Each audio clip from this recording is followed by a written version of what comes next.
Late night thoughts on a digital screen. Life's a journey like a movie.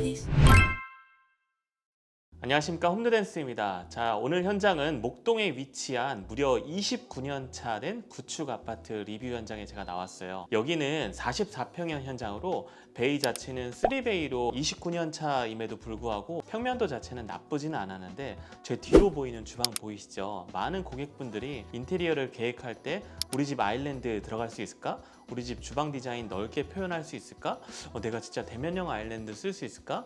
이런 생각들 많이 하실 것 같은데, 오늘 영상이 그런 여러분들한테 해답이 될 영상이라 생각합니다. 자, 제 뒤쪽으로 보이는 이 주방 공간을 항아리형 주방이라고 보통 얘기를 해요. 이렇게 긴 장변 쪽을 통해서 안쪽으로 들어가면은 저 깊숙하게 공간들이 묻혀 있는 형식의 주방을 항아리형 주방이라고 하는데, 이런 부분들이 풀기가 굉장히 어려운 게, 예전에는 냉장고의 형식도 뚱냉이라고 부르는 굉장히 큰 형태의 냉장고의 가전기기들이 많았었고, 지금처럼 가전이라든지 공용부 쪽으로 집중을 해서 인테리어를 하던 시절이 아니었기 때문에, 그런 부분에서 저희가 어떻게 디테일을 풀어냈는지 살펴보시면 좋을 것 같고요. 화사한 느낌보다는 조금 더 중후하고 이렇게 묵직한 느낌을 원하셔서 지금 보시는 것처럼 여러 가지 무늬목의 컬러라든지 그런 감도를 유지하기 위해서 전체적으로 좀 톤을 맞췄던, 고심했던 현장입니다. 현관 쪽에 좀 디테일들이 많아서 현관을 설명드리고 주방 쪽 와서 다시 설명드릴게요. 가보시죠.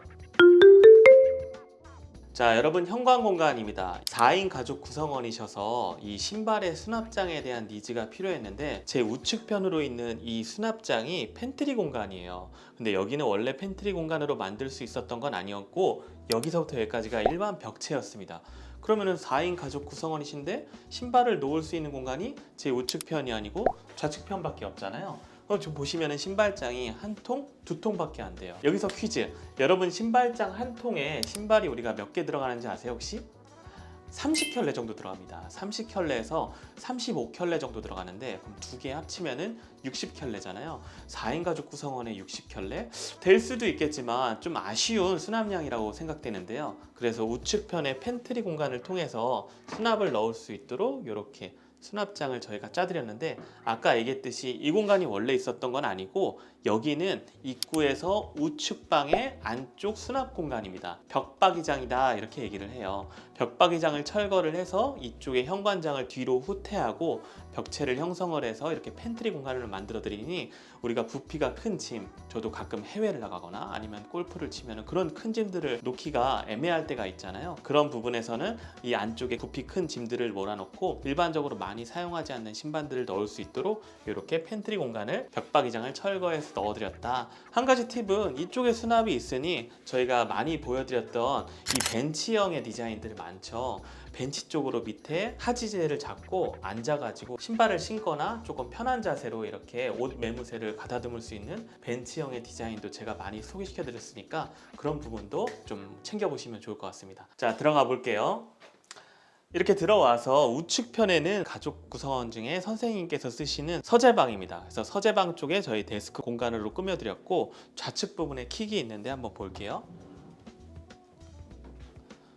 자, 이렇게 들어오면은 이제 자녀분께서 쓰시는 자녀분 방인데, 확장을 하게 되면은 창호가 롱창으로 되어 있어서 밑에 부분까지 내려가 있는 창을 보통 확장형 롱창이라고 하는데, 그 롱창에 이 확장부를 올려서 이렇게 단창처럼 만들고 그 위쪽에 단을 접어가지고 윈도우 시트형 베딩을 만들어 드렸습니다. 이 왼쪽과 오른쪽에 이 확장부에 철거가 되지 않는 날개벽이 있는데, 그런 부분들도 조금 디자인을 감쇄시킬 수 있고, 위쪽에 시스템 에어컨을 넣기 위해서 천장재도 살짝 단을 접어서 내린 디자인을 볼 수가 있는데, 그런 부분들이 창호 쪽과 윈도우 시트의 양쪽 날개벽 그리고 단상까지 유기적으로 잘 매칭이 돼서 이 한 공간이 어색하지 않고 올라가서 이렇게 쉴 수 있도록.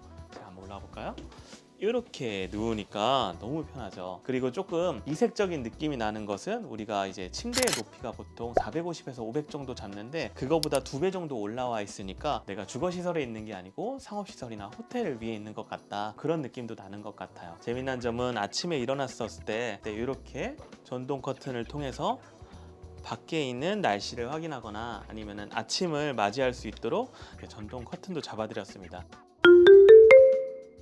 자, 공용 욕실에서 제가 한 가지 포인트가 있어가지고 설명드리려고 들어왔는데요. 전면 쪽에 양변기와 세면기 그리고 샤워 부스 있는 자리를 장변이라고 하고요. 제 측면 쪽에 이렇게 받아주는 이 B면을 단변이라고 합니다. 보통 이 장변 쪽에 아파트 욕실의 사이즈가 2200 혹은 2300, 크게는 2400, 500 이렇게 나가게 되는데, 제가 2200이라고 얘기한 것은 양변기, 세면대, 샤워부스를 3등분을 했었을 때 적절한 위치의 크기가 2200이 기준이어서 그래요. 건설사가 보통 그렇게 아파트 욕실을 빌드하게 되는데, 근데 여기 욕실이 2150입니다. 그러니까 5cm 정도 작죠. 그게 무슨 문제가 있냐? 문제가 있습니다. 왜냐면은 이러한 욕실 파티션을 만들 때 저희가 조적이라고 하는 벽돌을 쌓아가지고 보통 가운데 매립 공간을 넣는다던가 그 다음에 타일을 앞뒤로 붙이게 되면은 150mm 정도 이렇게 잡아먹게 돼요. 그러다 보니까 이 2150에서 150 빼면은 2000이잖아요. 되게 좁아집니다. 그래서 어떤 형식을 쓰냐면 각 파이프를 저희가 잡아서 이렇게 50에 50짜리 파이프로 하지를 잡고 양쪽에 포실린 타일을 붙이니까 65mm 정도밖에 연출이 안 되어서 이렇게 샤워부 파티션의 공간이 나올 수 있다. 자, 이 안쪽에 있는 샤워부 파티션의 최소값은 정말 미니멈으로 잡아도 75cm에서 80cm 이상은 되어야 내가 들어갔었을 때 답답한 감이 들지 않거든요. 그래서 안쪽에는 80cm로 저희가 내경을 잡고 65mm로 저희가 파티션을 잡고 나머지 공간으로 이렇게 등분을 해드렸다. 이런 팁 알고 계시면 좋을 것 같습니다. 제가 아까 말씀드렸다시피 이렇게 주방 안쪽 공간으로 파여져 있는 형태를 항아리형 주방이다 이렇게 말씀드렸죠. 이러한 주방들이 20여 년 전, 25년 전 평면에서 정말 많았습니다. 어떤 문제점이 있냐? 저 안쪽에 저희가 김치냉장고나 이렇게 냉장고를 넣었을 때 이게 너무 답답한 거예요. 모든 것을 몰아넣기에는 굉장한 답답한 감이 있다. 두 번째는, 그럼 요즘 우리가 성행하고 있는 대면형 아일랜드를 하고 싶은데 대면형 아일랜드를 어떻게 하냐? 제 뒤쪽으로 이렇게 아일랜드를 섬형으로 제가 놓게 되었는데, 이 끝에서부터 이 장변 쪽에 총장이 5.3m입니다. 근데 이 사이 공간이 보통 80cm 정도는 저희가 최소 미니멈으로 잡아요. 여기는 90cm 정도 잡았습니다. 그럼 남는 공간에서 이렇게 아일랜드와 다이닝이 들어와야 되는데 4인 가족 구성원이어서 1600짜리 다이닝 테이블이 들어왔고, 나머지 공간을 뎁스를 좀 깊게 주어서 조리 공간을 같이 겸용으로 할 수 있는 섬형 아일랜드를 조그맣게나마 놓았는데, 미니멈하지만 작은 형식으로나마 아일랜드 디테일을 좀 풀어드렸다 보시면 좋을 것 같아요. 그래서 혹자는 아니 이렇게 작은 아일랜드가 뭐가 필요하지? 이렇게까지 해서 아일랜드를 넣을 필요가 있나? 그렇게 생각하실 수도 있어요. 맞습니다. 예전에 주방 형식 보면 다 벽을 보고서 이렇게 요리를 하고 벽 보고 설거지하고 등져가지고 요리를 했었던 시절이 있었죠. 제가 이렇게 지금 카메라를 여러분들 쳐다보고 있는 것처럼 턴을 해서 앞쪽에 있는 전경과 가족에 있는 다이닝 테이블을 통해서 요리하는 시간을 함께 공유한다. 그래서 요리하는 게 일이 아니고 이 즐거움을 같이 가족과 공유하는 시간을 이 레이아웃을 통해서 풀어드렸다 이렇게 보시면 돼요. 제가 앞쪽에 보이는 게 여기가 로케이션이 안양천을 바로 앞에 두고 있습니다. 제 앞에는 정말 멋진 안양천이 보이고 있는데, 자연환경을 바라보면서 요리할 수 있는 즐거움을 이런 작은 디테일로나마 풀어드릴 수 있다면 저는 그게 굉장히 좋은 디자인이라고 생각합니다. 이 안쪽 공간은 제가 아까 말씀드렸듯이 냉장고 공간으로 되어 있겠죠. 그래서 메인 냉장고와 이 소물들이 이렇게 들어와 있습니다. 클라이언트 분의 이제 소물들이 있는데 오븐도 있고 밥솥을 슬라이딩 할 수 있는 이렇게 가전기기장도 있고, 이렇게 만들어 드렸다. 좀 이슈가 됐었던 이 식기세척기 영상처럼 위아래 라인도 전부 다 맞춰 드려서 하단까지 라인감 맞춘 디테일 보실 수가 있고요. 바깥에 있는 벽면에 필름 마감 소재와 이 도어의 소재를 전부 다 통일을 했습니다. 그러다 보니까 톤 분리가 되어 있지 않고 하나로 매스감이 굉장히 크게 느껴지니까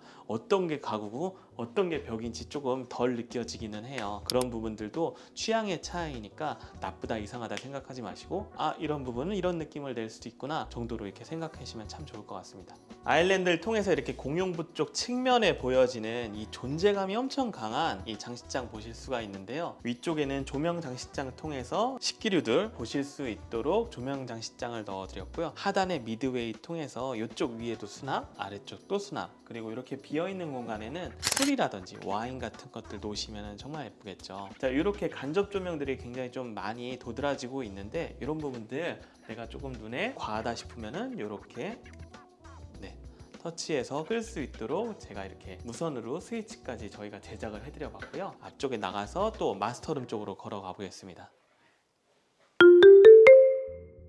자, 시선이 모여지는 곳의 끝부분을 보통 통상 콘솔 자리라고도 하고요. 이쪽 부분의 끝에 보통 와우 포인트라고 해서 장식 조명이 들어가 있는 그런 장식장을 연출하기도 하는데, 저희는 이 부분을 조경을 통해서 이렇게 한번 좀 풀어보았습니다. 공간을 중화시키는 느낌도 나고 녹색의 푸르름들이 들어오니까 밖에 있는 자연 환경하고도 잘 먹어서 유기적으로 좀 융화되는 느낌으로 연출을 해드려 보았어요. 왼쪽 편으로는 이 침실 공간이 있고, 우측 공간이 보통 3BA 아파트의 첫 번째 방을 마스터룸 공간으로 사용하시는데, 이 부분을 아까처럼 서재 공간으로 저희가 조금 잡아드려 보았어요. 스타일링 전이어서 모든 집기류들이 들어온 것은 아니지만 지금 이렇게 레이아웃 구성을 통해서 이쪽에서도 이제 업무를 보실 수 있도록 서재를 짜드렸다. 나머지 부분들은 지금 채워질 예정입니다. 마스터룸의 이제 바스 공간, 욕실 공간인데요. 보통 이제 문을 당기는 문이나 밀고 가는 문이나 그렇게 연출을 하게 되죠. 안쪽 공간을 조금 더 넓게 쓰실 수 있도록 슬라이딩 도어로 저희가 연출을 해드려 보았습니다.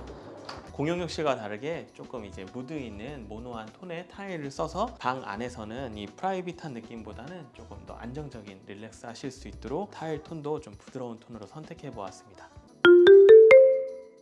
자, 공용부인데요. 아트월 쪽에 반매립을 통해서 지금 인스톨하기 직전이에요. 그래서 조금 띄어져 있는 모습을 보실 수가 있는데, 하단 쪽에 이렇게 게임기라든지 그런 것들을 몰아 넣을 수 있도록 장을 좀 연출해 드려 보았는데, 특이한 점은 이렇게 현관 쪽에서 연속되어지는 이 마감재의 컬러 톤을 연속해서 써봤다는 겁니다. 공간 자체가 하나의 톤으로 느껴지다 보니까 좀 더 묵직하고 무게감이 더 느껴지는 것 같아요. 그래서 밑에 쪽에 이렇게 라운딩 쉐입 통해서 조금 소프트한 느낌도 좀 중화를 시켜 보았고요.